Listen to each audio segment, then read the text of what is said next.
name is Attorney Walter Not the Third. I want to answer something that's not getting a lot of time on YouTube or any of the news stations, but the question is, why do we even have stimulus payments to the poor? Like, where did this idea come from? We didn't do this with the Great Depression. We didn't do this with the Great Recession.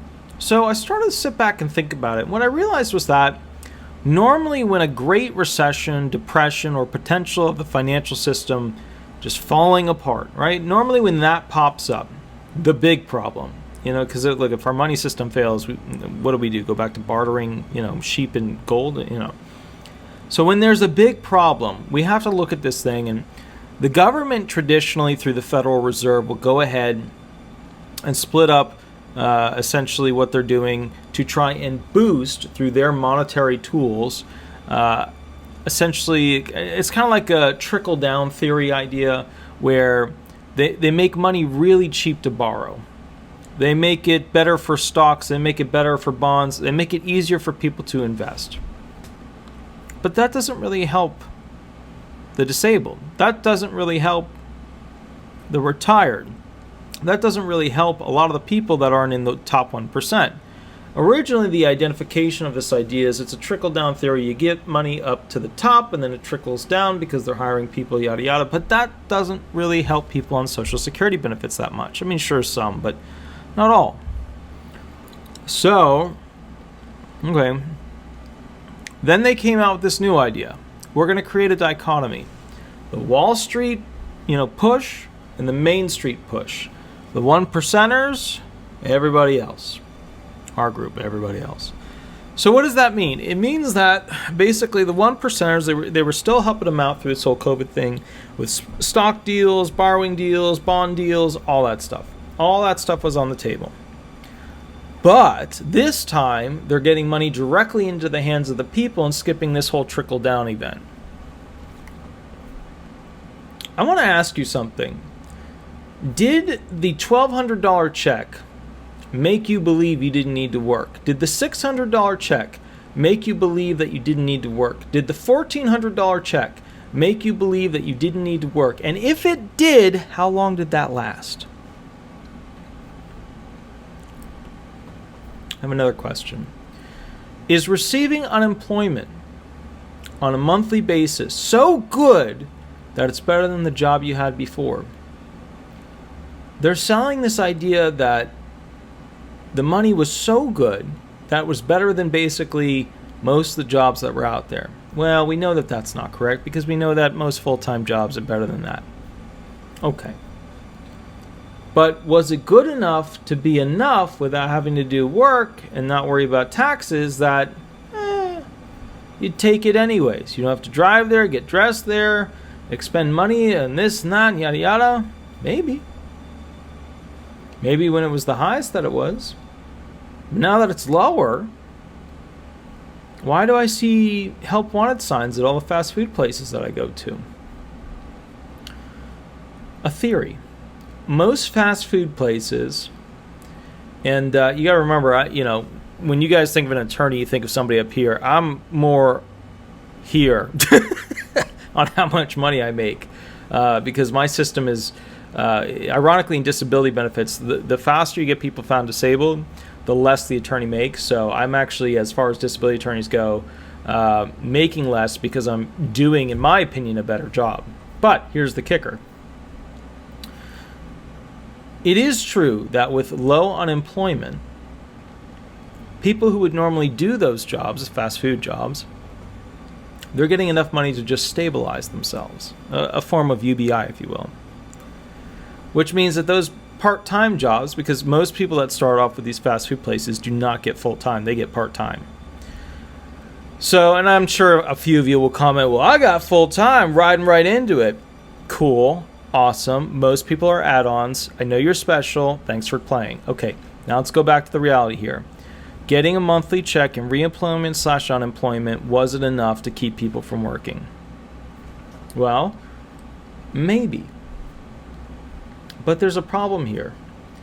In order to get people back to working at a level where they're really creating a lot of work product, meaning full-time work, not just part-time work, you have to get them excited about buying something. You have to get their dreams in their heads back up in the clouds. I could own that truck one day. I could own that car one day. I could own that house one day. I could own that whatever one day. So the weird thing that's happening now is that we're now having to figure out a whole new psychological analysis for what happens when you directly fund Main Street. We already know what happens with Wall Street. We've been studying that since the Great Depression. But what do we do when we fund Main Street? How do we get them inspired to create more work product, ergo go out there and work full-time jobs? That is why we are not seeing another stimulus check right now.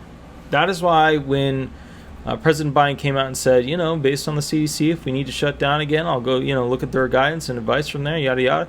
And then the White House walked that statement back. If we're not seeing another shutdown, then it's highly unlikely that we're going to see another stimulus check. But we need to start thinking about that. This is the first time they've really gone out of their way at this level to fund Main Street. We are seeing people who are not willing to go back to work because they would rather just take a lower amount and relax all day.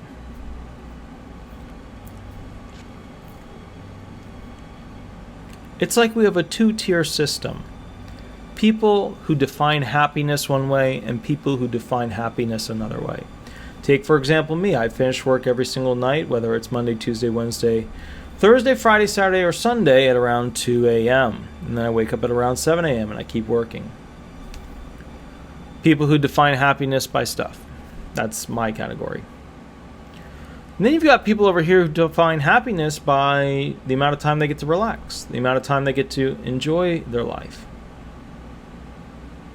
It appears those individuals don't need that much money to successfully remain happy. They're not innovators unless it's finding a way to do something, more easily, in which case they'd be the greatest innovators.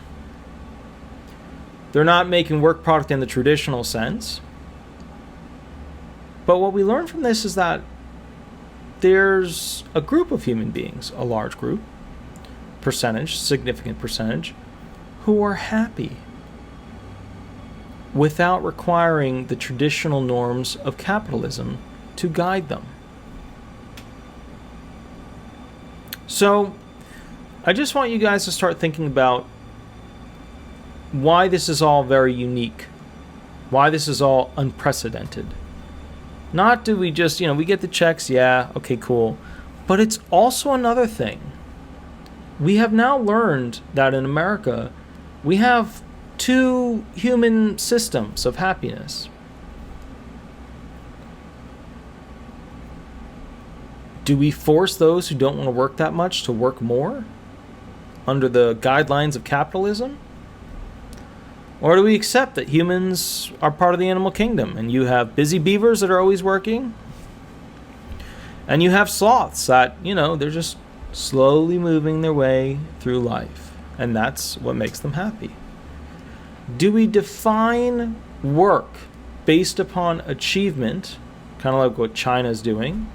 Or do we define work based upon the amount you want to commit to make yourself happy in life?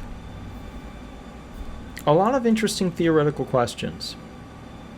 I do not see a lot of these questions really being looked into at this point. Maybe in the future we will. Maybe it's still too soon.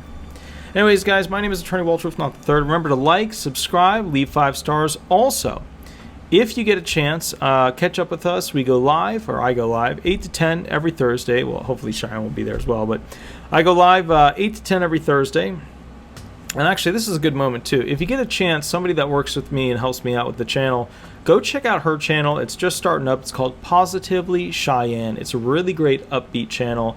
I really like it. It's a very different stylized channel from mine, which is, facts, theory, law, Social Security benefits, stuff like that. Hers is more like, uplifting and keeping people on the right path towards defining happiness for themselves. Check it out if you get a chance. Positively Cheyenne. Either way, guys, 8 to 10 every Thursday Eastern Standard Time. I go live on YouTube every Thursday. Have an absolutely wonderful day, and we'll go from there. Thanks so much. Bye-bye.